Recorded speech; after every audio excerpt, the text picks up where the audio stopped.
Well, good morning, good afternoon, or good night, depending on when you're listening to this. This is the PB&J podcast, and I'm Prakash. Joining me tonight, as always, my main man Jai. Jai, how are you doing tonight? I'm very good, Prakash. I'm excited to do this recap with you on the Super Bowl. Excellent, excellent. So let's get right into it, man. What did you think of the game? I thought it was a really good game. It came down to the wire, and I think Prakash Matthew Stafford showed us that he is a Hall of Fame quarterback, making some big plays at the end on that last drive, especially. Um, just 4 for 4 on his passing, Rob, in the last drive. 15 plays and the connection to Cooper Cup for the big touchdown there. 15 plays at the end. That was the longest ever in a Super Bowl win, Rob. And Yeah. he just play after play to Cop. Bengals just couldn't stop Cooper Cup. You know, I was at that same point when they got the ball back and they began that 5 minute drive. I was there saying to myself, you know what? They need to go on a nice five. If they put like a nice 5 minute drive here, and they score a touchdown, they're winning the game. They needed to go on a long drive, and that there was, of course, there was that fourth down play where they ran it with Cooper Cup. They didn't throw to him with Cooper Cup, and we'll get into that. We'll get into that obviously about their Mm-hmm. lack of a running game.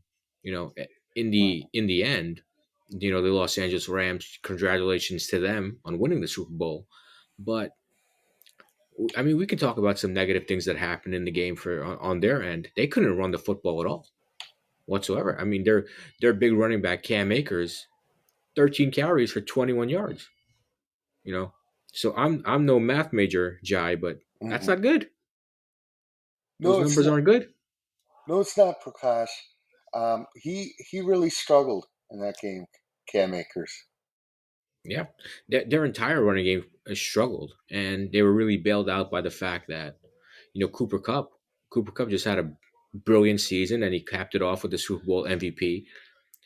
Um, I felt really bad though when Odell Beckham Jr.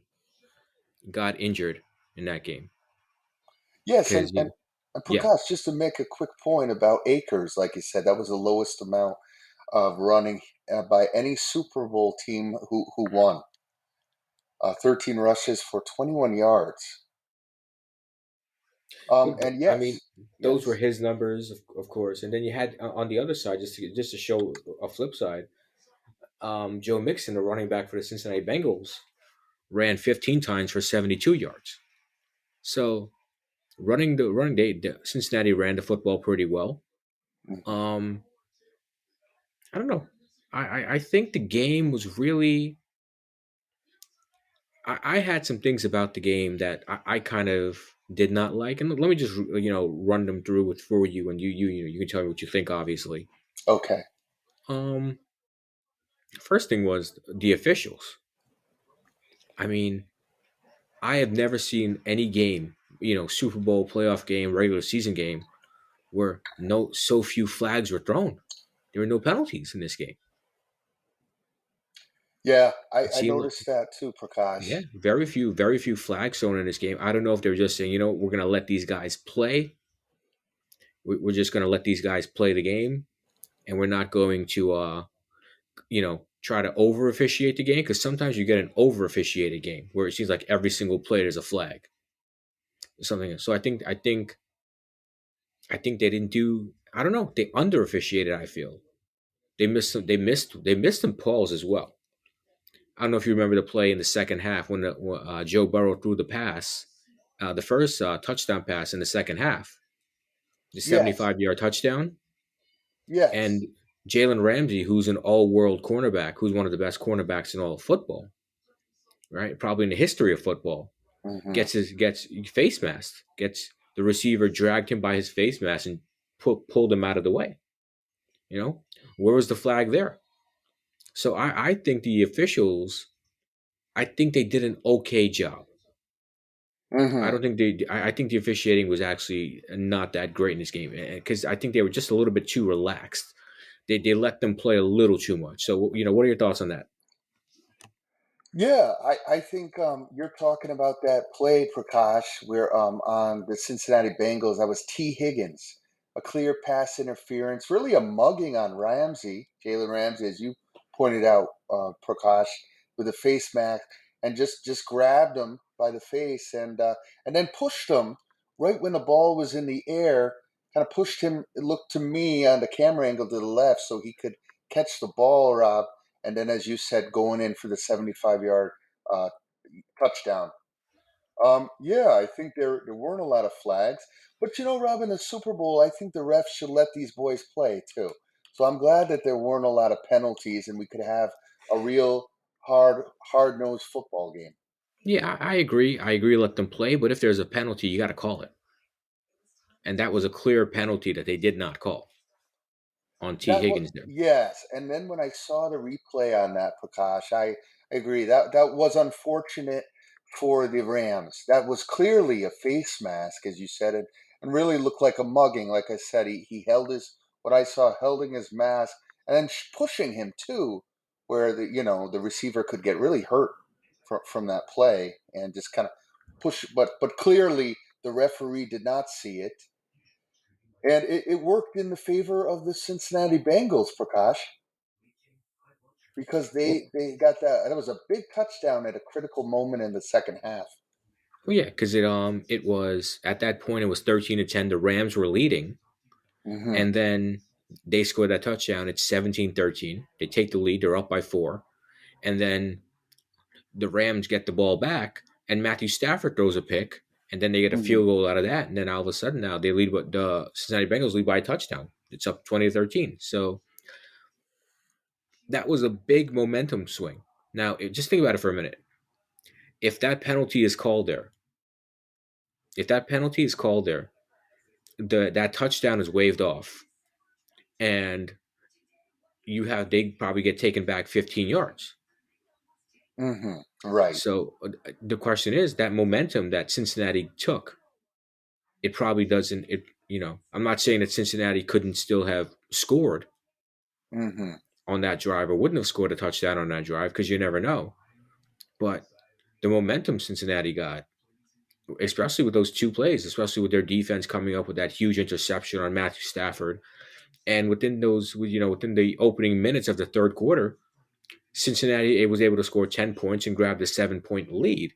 Hmm. And with the way that the Rams were running the football, I said to myself watching that game from that point on, you know what?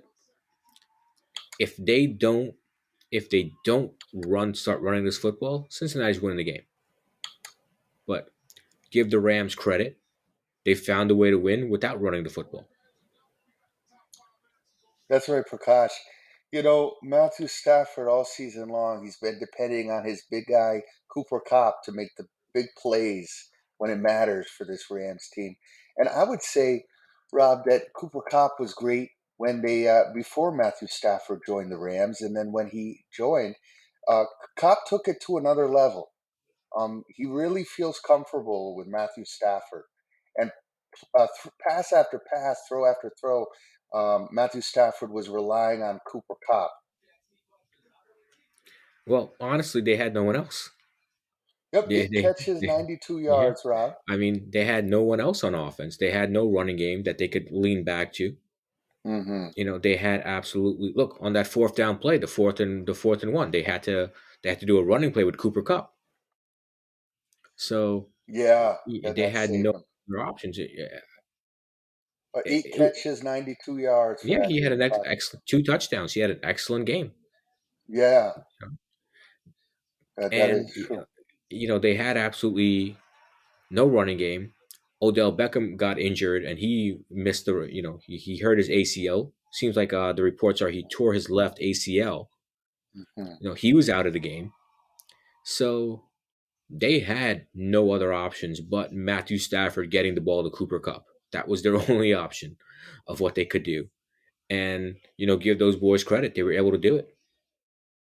Absolutely, Prakash. You mentioned earlier about Odell Beckham Jr., that injury. That was really unfortunate. I hate to see anybody get hurt, especially even when it's the opposing team that I'm rooting against. And you're right. He continued to go to Cooper Cup in critical moments. You know, that 15 plays on that last drive to win, Rob, winning touchdown, the game-winning touchdown by Cobb, and a great jump and catch at the end. And he's the eighth wide receiver to win the Super Bowl MVP.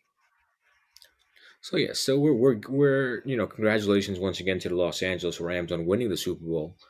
So we're talking a lot about the Rams because they won the game. Well, let's talk about the team that lost the game, the Cincinnati Bengals. And what mistakes do you think they made? What mistakes did you see that you think that cost them the game? Because I really think that that offensive line, they really need to get some better on the right guard and a better left guard on the off season. Try to get some free agents lined up. That to me costed the game. They could not protect Mr. Joe Burrow, especially in the fourth quarter. Rob, Aaron Donald just consistently got to him, 2 sacks and 4 tackles on the game. And he did. They just couldn't stop Aaron Donald. He was doubled, consistently doubled and tripled, but somehow he was able to go inside to get to Joe Burrow and cause the pressure, even when he didn't get those 2 sacks. Yeah, absolutely. In the Ram defense, 7 sacks in total. Wow, yeah. I mean that's the Super Bowl record for most sacks by a defense. 7 sacks in the game. And you go back a couple of weeks to when the Bengals took on the Titans. I know the Bengals won the game, but the Bengals Joe Burrow got sacked 9 times in that game. So they clearly need to fix that offensive line if they're going to protect this guy. This guy is he's the golden goose. He's their golden goose right now. They have to protect him, and they need to go out Mhm. there and in this offseason, and they have the cap space. I think they have almost about 50 million in cap space to fix up that offensive line. We know they have a very good offense. Their defense played okay, but I think Mhm. for glaring weakness, if they're going to get back to a Super Bowl, they have to fix that offensive line. They need to protect Mr. Joe Burrow. Yeah, even Prakash, when you saw one play where Burrow was running with the ball, but Aaron Donald pushed him very hard out of bounds, showing him that I'm here. I think that was definitely a momentum swing that got the defense fired up for the Los Angeles Rams. And then Prakash also the one arm snatch when he got to Mixon. Mixon was going for it, trying to get the 1 yard for the first down. I think that was third down, and Aaron Donald again stopped him right there with a great tackle. I mean, what can you say about Aaron Donald? Aaron Donald is one of the greatest defensive players. I mean, when you're talking about great defensive players, he's in the conversation. I think he's in the conversation with guys like Lawrence Taylor and Dick Butkus and trying to think of guys like Warren Sapp. Great defensive linemen. I Reggie know White is another one, I Reggie think, White. There Prakash. you go, another one. Yeah, absolutely. So he's definitely in the conversation, and the Bengals just could not stop him at all. They couldn't stop anybody on that defense. Von Miller got to the quarterback as well. So they really, I think, what they lost the game was what they say is in the trenches. They couldn't stop this Ram defensive front. That's so true, Prakash. And like I said, most of the game he was doubled and tripled Aaron Donald, but he stopped. Yeah, he stopped him at critical points when they didn't get that 1 yard with Mixon. He couldn't get it. I would say at that point, all the Bengals needed, Prakash, was 15 yards. And they would have got the first down on 1 yard. Donald stopped that. But 15 more yards, you got your best kicker to me in the NFL, McPherson, could have kicked it and sent this baby to overtime. Yeah, absolutely. And He's we the would have had another. We got 7 consecutive excellent games in these NFL playoffs. Every single game from the divisional round on was a nail biter, was a close game. Mhm. I really honestly believe, and I don't know if you agree with me on this, but if Odell Beckham Jr. was able to stay healthy in this game and not get injured, I think the Rams actually win by a bigger margin. I think you're right, Prakash. I saw the first touchdown, just an incredible run, running on the route play. It looked like to me, just an amazing catch, and I not just an amazing jump and catch, but the athleticism that this guy possesses, Prakash. It's just amazing. A lot of people say he's one of the fastest to me. Receivers. I put him right up there with Mr. Cheetah on the Chiefs, Tyreek Oh yeah, Hill. I mean, we got to see his talent here in New York when he was a Giant, so we knew, Mhm. we knew his ability. Then he gets traded to Cleveland. Cleveland doesn't really know how to get him involved and how to use him, so they cut him, and then ends up signing with the Rams. And look at him. I mean, he might have been the Super Bowl MVP and not Cooper Cup. That's a good point, Prakash. They were talking about it all week long, the football analysts on NFL Live, that this guy is going to be the one that could be the most dangerous in the Super Bowl. And I believe that Prakash, yeah, they would have won by a higher margin had Mr. Odell Beckham Jr. played, and I think possibly a blowout. I think they would have won at least by 2 touchdowns. Yeah, He got I that second touchdown he got was another great catch by Odell Beckham on an amazing running route play. yeah, I know the player you're talking about. When he runs out of bounds. Yeah, I know the player. I remember the player you're Yeah, talking about. yeah, Yeah, the one we yeah. yeah. It was a good game. It was not the best Super Bowl that I've ever watched, but it was a good Super Bowl. I mean, it was a good game. You got a good game. I don't think that the officials did a really. I think they under officiated. Uh huh. I think you still got. I mean, I understand you don't want to. You want to let these boys play, Hmm. but a penalty is still a penalty. Hmm. You still got to call if you see it, man. That was such a blatant face mask on Jalen Ramsey there, but nonetheless, the Rams ended up winning. And Jalen Ramsey didn't exactly have a good game because there were two play. If he's the best cornerback in football right now, he got burned on a couple of plays. Yes, he did. Yeah, Prakash. so I mean, I know the one play obviously was the face mask, but at the end of the day, you know, I can honestly, with the way the NFC is shaping up, Hmm. I can really see the LA Rams repeating, getting back there. You think so, huh? Yeah, because I don't think that there's any other team in the NFC right now that's better than them. I mean, if you want to run through, you know, Hmm. who knows what's going to happen in Green Bay with the Packers and Aaron Yeah. Rodgers? Is he going to get traded or is he going to retire? Nobody knows what's going to happen there. What's going to happen with obviously Tampa Bay? Tom Brady's gone, Yes. so to me the NFC is a lot weaker. And if the Rams are able to stay healthy and kind of keep the band together, I can definitely see them returning to the Super Bowl next season. Your thoughts? Prakash, I think you hit it on the head, a nail on the head, as they say. They are the favorites, I would say. They are the Super Bowl champions, but I'd say the favorites in the NFC. We just, if Aaron Rodgers stays with Green Bay, Prakash, we just can't depend on him in the big one to win the big game, especially the NFC Championship game, where he seems to me have choked a lot in big games against Tom Brady. Um,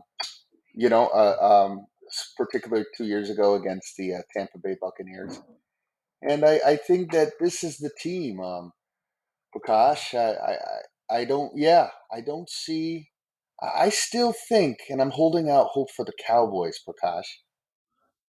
If they can somehow find a You know, way to be consistent, I think that team could go places. they're the one team that would kind of scare you a little bit because they do have all that offensive talent. Dak Prescott. Dak and the big receivers they got and the two running backs that they have there. Hmm.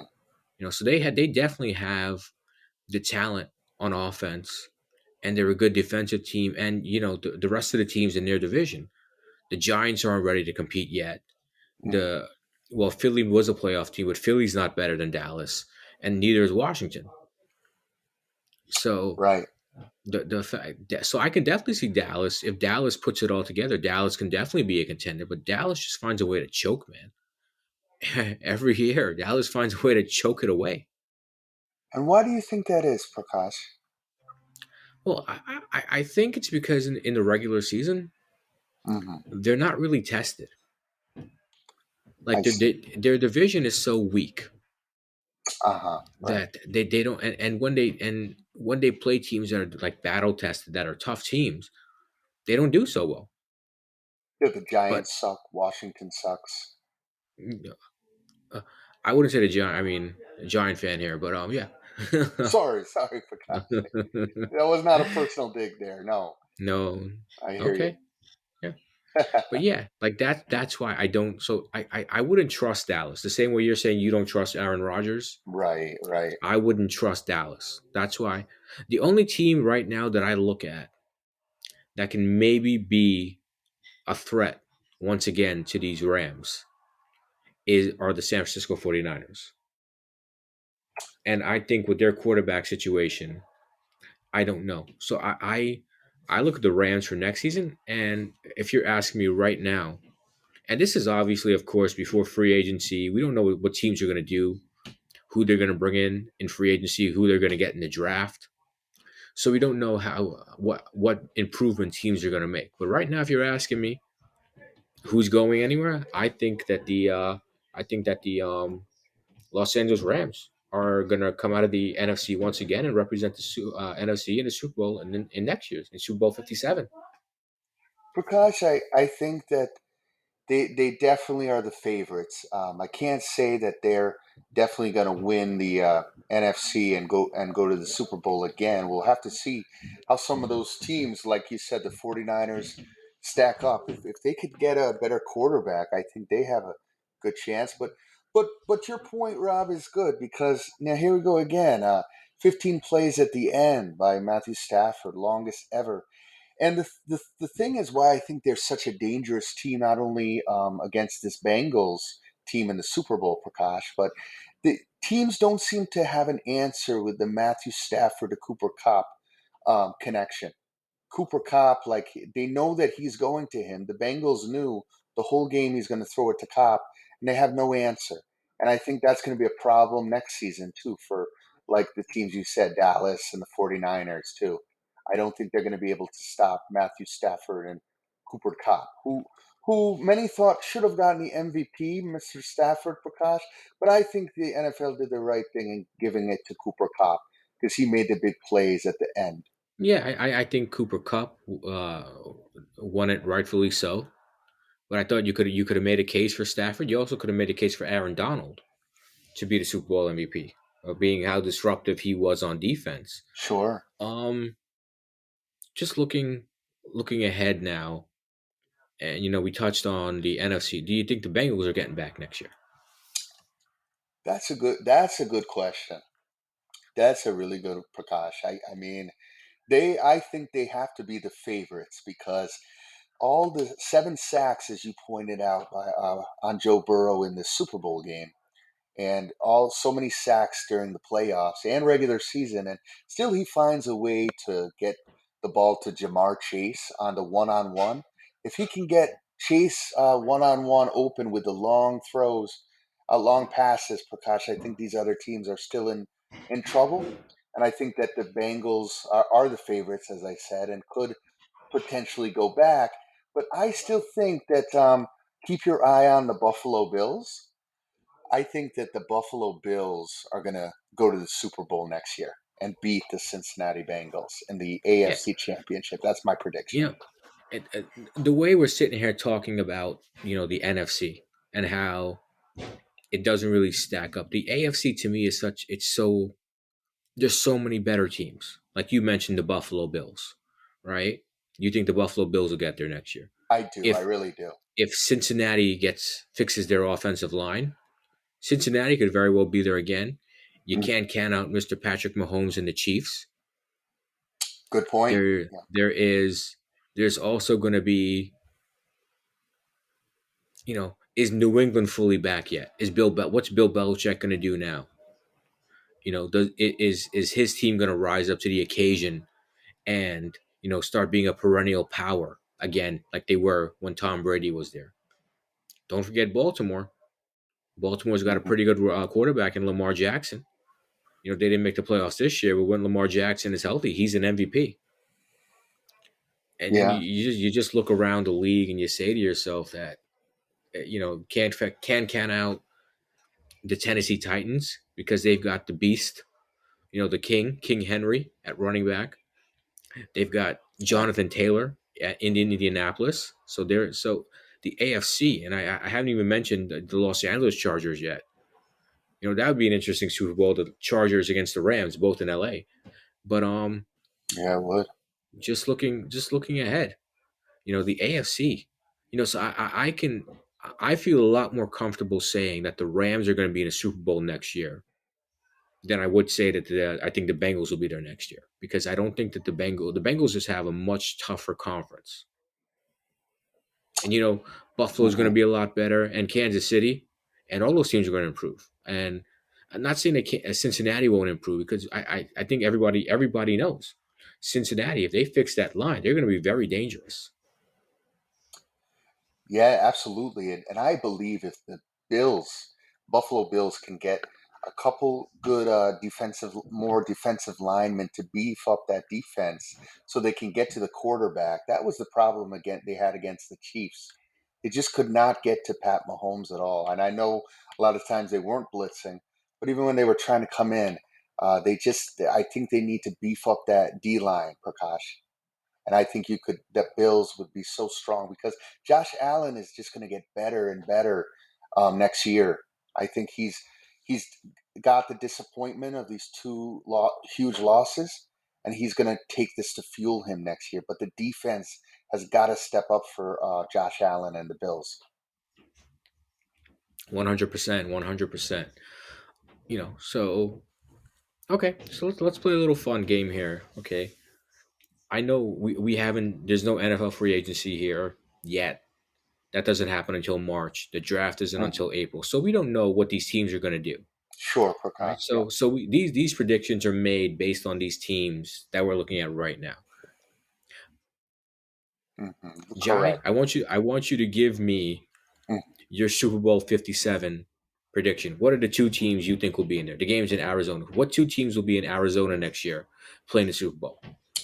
That's a that's a tough one, Prakash. But yeah, this that is that's when why that's why I put you up first. this is when we gotta. This is how we make our money when we can make these predictions, Brock. Right? Yes. I'm gonna go. I'm gonna go with the. Yeah, I'm gonna go with the Los Angeles Rams for the NFC next year, Prakash.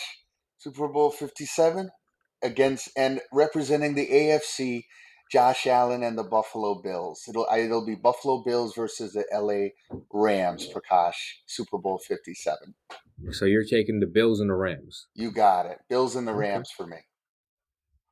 Okay. I think that So defense is going to step up for Josh Allen, Prakash, and he's mhm. going to get more confidence knowing he can rely on his defense, and he's just going to play even better next season. He was so consistent against Mahomes and the Chiefs with his throwing game. Okay, that's a good pick. That's a good pick. And what about you, Uh, Prakash?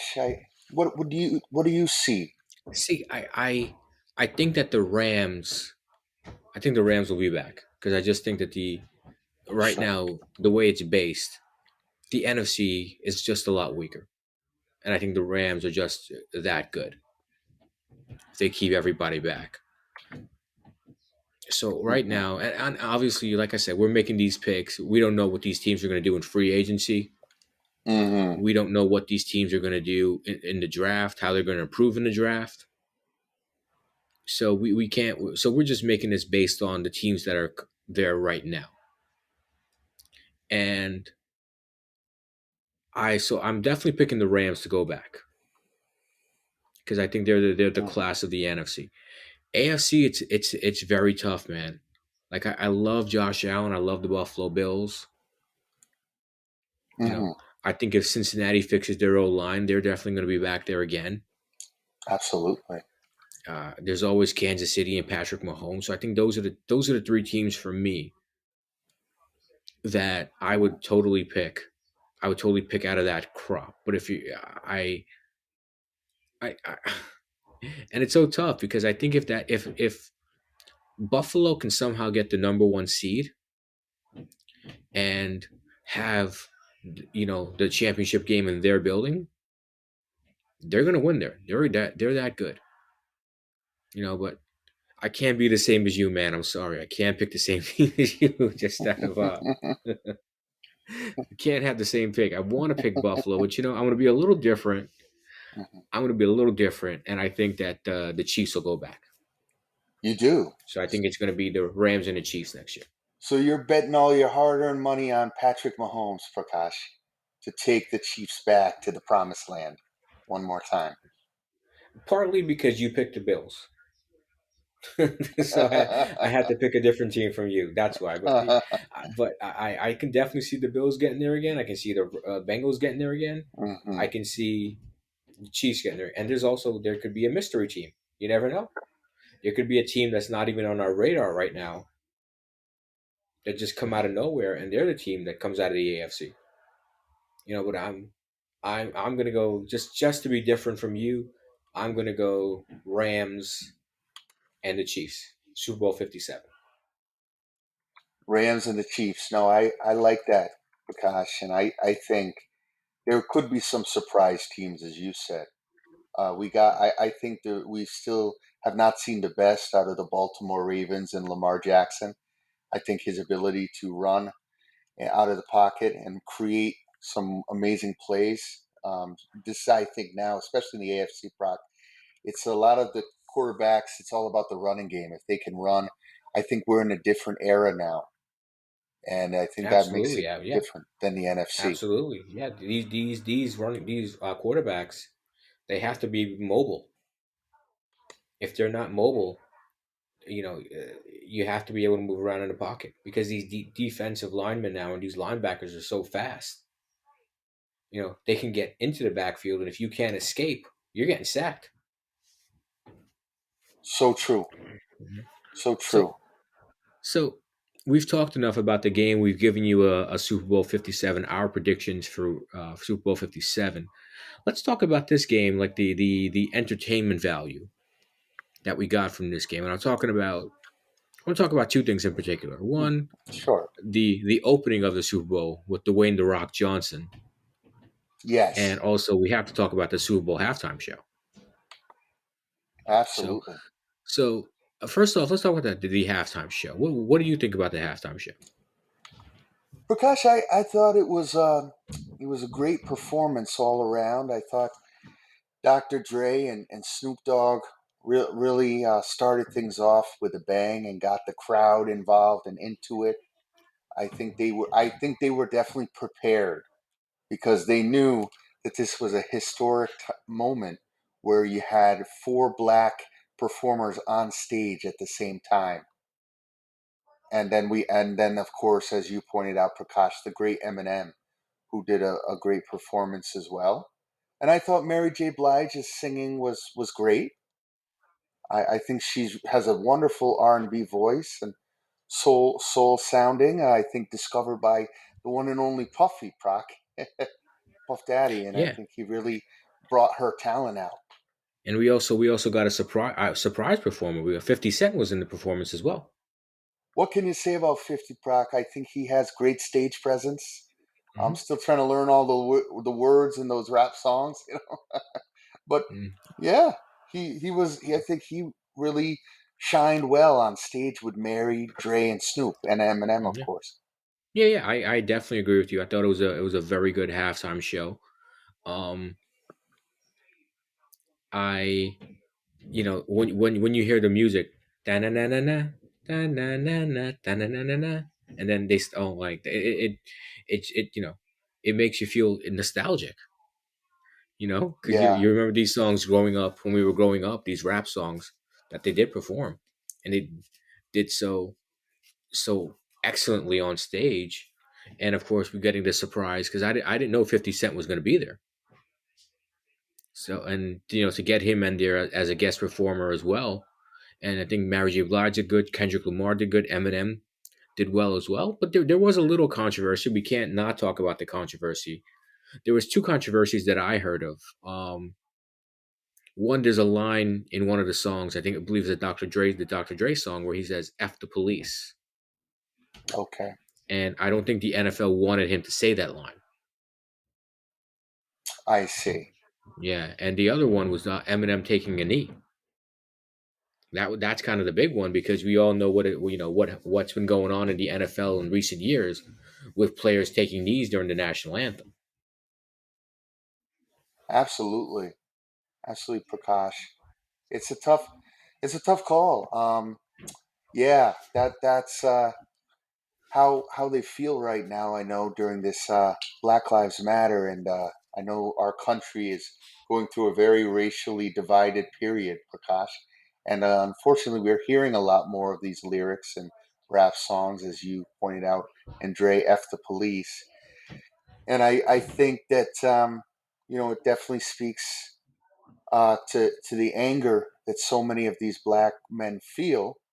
But I think it would be better not to use those words and peacefully protest like the Black Lives Matter did so wonderfully, Prakash, after the George Floyd killing on the knee on the neck. And they went out and they protested all over the country, Atlanta, here in New York. Gosh, you guys had some wonderful big protests, in Albany as well, where I live. We had some protests. I think Dr. Dre should go about it differently than that. I think Eminem taking the knee is a good stand, and I don't see anything wrong with that, standing up for black people and Um, minorities in I this think country, I Rob. think yeah, the controversy came when the NFL did not want him to take that knee, and he kind of said, screw the NFL, I'm taking that knee. The NFL Yeah. actually didn't want him to take the knee.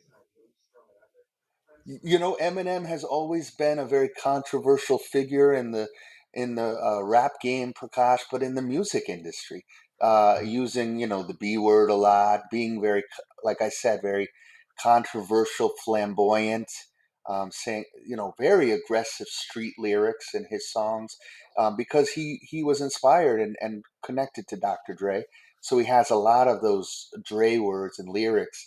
Um, but I think he did the right thing to take the knee and show alliance toward Colin Kaepernick's protest that that we love America, but we don't love the police brutality and all the racism going on.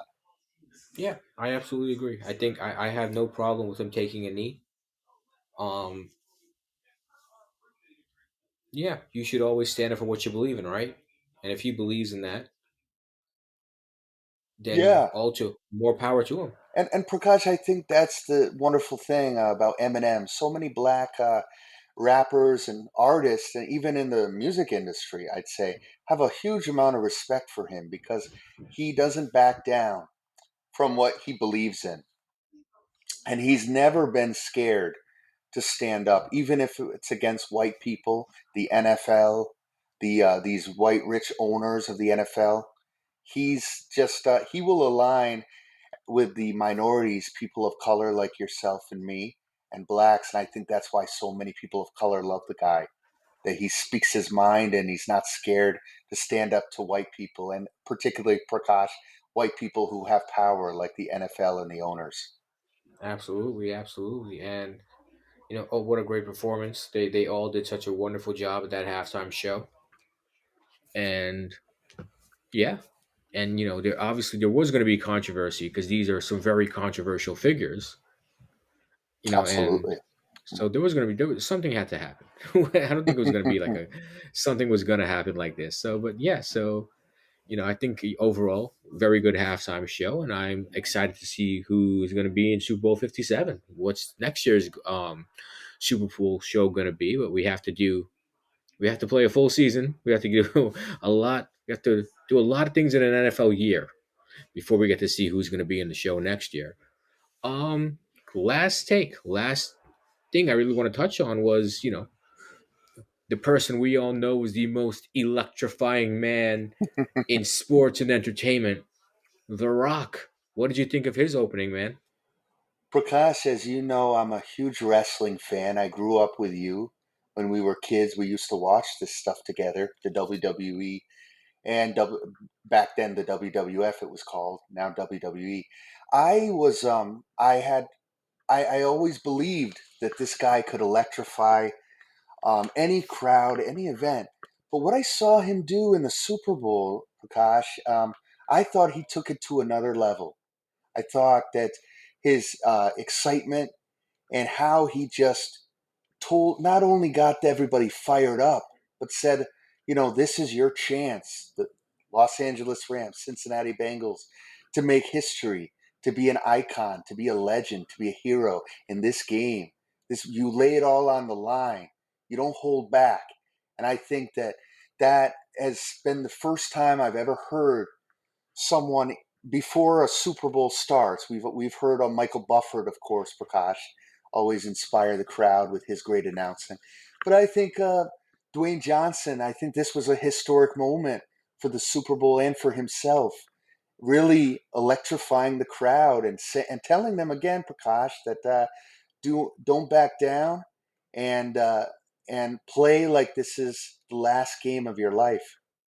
And I think him being a football player himself and playing in college, his genuine emotion came out and poured out in that Los Angeles stadium. 100%, absolutely. And you mentioned his wrestling background. For those of us who followed him since he came into the WWF in what was that, 1996, I believe. You Yeah, I know, want to say you '96 yeah, when he came in at 90. I Rocky believe it was Maivia, I believe, the 1996 Survivor Series. as Rocky Maivia, I Yeah, believe. Rocky Maivia. Yeah, he came in there, and you saw the talent there. He had the look. He had the look. He just looked like a star in the making, and the way he just electrified the crowd there. There's a reason, like I said, they call him the most electrifying man in sports and entertainment because he really is. He really came out there and he set the tone. One hundred He percent. got everyone juiced up, jacked up, man. But okay, let's go. Mm-hmm. Let's get ready. And I think NBC did an excellent job there of having him open up the Super Bowl like that. That was such a great way, and I want to see who's going to have the Super Bowl next year. I don't know what network has it next year. It's either going to be on Fox or CBS. So Okay. let's see. Let's see who they're bringing it. Let's see who they're bringing next year. I think it may be on CBS next year, if I'm not mistaken. So let's see what CBS is going to break out. They got to top the Rock. I don't know if they can do it, man. How do you top the Rock? I think it's going to be very, very difficult, Prakash. I don't think many people, very few indeed, could have done what he did. I think he took it. We all knew him as a great, movie star, great in the wrestling business, but he took it as The Rock, but he took it to another level, I'd say, millions of people watching at home. And this is what we need. Someone, I think I would give it to The Rock to do again next year, Prakash. And I hope hopefully he can help inspire more people to get into football. And maybe Well, we can have even more female fans of the sport.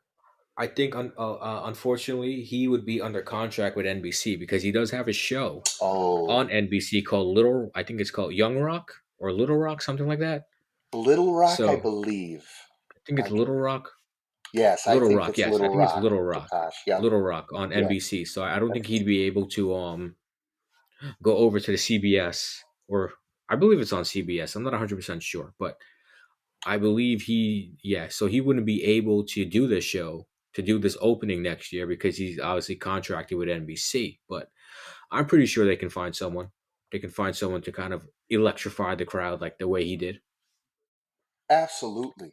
Absolutely. I think there's a lot of talent out there, and I hope they keep spicing it up, Prakash, with people like The Rock. Rock is biracial, and I think it's great. As you pointed out, the energy he brought, Prakash, along with the performers at the halftime show. If we can get more people of color like The Rock and Dre and Snoop out there, I think it's great for America and for football. Absolutely. So I think we pretty much covered up the Super Bowl 56, giving us the our audience, our fans, the PB and J fans, a little breakdown, a little recap of the game here. Um, any final thoughts there, man? Prakash, I think it was a great game. It came down to the wire, and I think um, I agree with you. I would have still liked to see a better game, but I think it was a very good game. And I think that the way these teams are playing and developing talent, especially in the AFC, I think that AFC is going to be stronger, and will and I think we will see a better Super Bowl next year with all those wonderful quarterbacks fighting it out in the AFC. Yeah, absolutely. If I were to give my final thoughts, I think that the AFC playoffs are going to be a lot more intriguing next year than the NFC side because the AFC is just going to have a lot more stars and young stars as well. So I look forward. I'm going to be more intrigued by the AFC than I will the NFC. But you know, Mhm. I think the Rams have a stranglehold and they're the defending champs. And until somebody beats them, they're the champs. Yeah, and once they're in the Super Bowl, Prakash, because I agree with you, I think they will be in next year. I think we are going to get a great Super Bowl and a better Super Bowl because we will still have Matthew Stafford and Cooper Cup. I think Odell Beckham will come back again next year. And that was going to be a great team with Odell not hurt, hopefully. And then, as you said, all the young talent, Josh Allen, uh, Pat Mahomes, Prakash, and Joe Burrow battling it out again with Lamar Jackson. I think look for him. I think the Ravens might be the surprise team next year. So taking all that into consideration, I think we're going to get a much better Super Bowl next year. Absolutely. Okay. Well, Jai, as they say, all good things must come to an end. And this Super Bowl, don't worry, we'll have more podcasts for you. We have a lot of great topics we want to talk about, and I know a lot of interesting topics that are going to keep you wanting to keep coming back for more PB and J's. So you know, thank you for listening to us, and for I'm Prakash, and of course, as always, joined by Jai. We say thank you for listening to us, and we'll catch you on the next podcast. Thank you, everybody, for listening, and thank you, Prakash, again for having me. No problem. Thanks for being on, and to our audience, thank you for listening. And you can always find us on social media. We are on Facebook. You can find our page there. Just search at PB and J Podcast, and you'll see some. You'll be able to find our Facebook page, and you'll also gonna find some clips that we have up. You'll be able to find this podcast, some podcast links as well, and also you can find us on our YouTube channel. We have a couple of clips up there. And also, if you want to reach us, you can always reach us by email or on Facebook. So if you want to email us, you reach us at pbnj podcast, the number one, at gmail.com. So that's pbnj podcast one at gmail.com. If you want to reach out to us with any questions or concerns, or if you want to, if you want to hop on, maybe let's see, hop on and you can add to the PB and J family. So those are the ways of contacting us. Contact us through Facebook Messenger. You can contact us through email, and hope you guys are looking forward to a lot of great podcasts that me and the J Man want to talk about in 2022 and beyond. So goodbye for now, and we'll see you in the next one.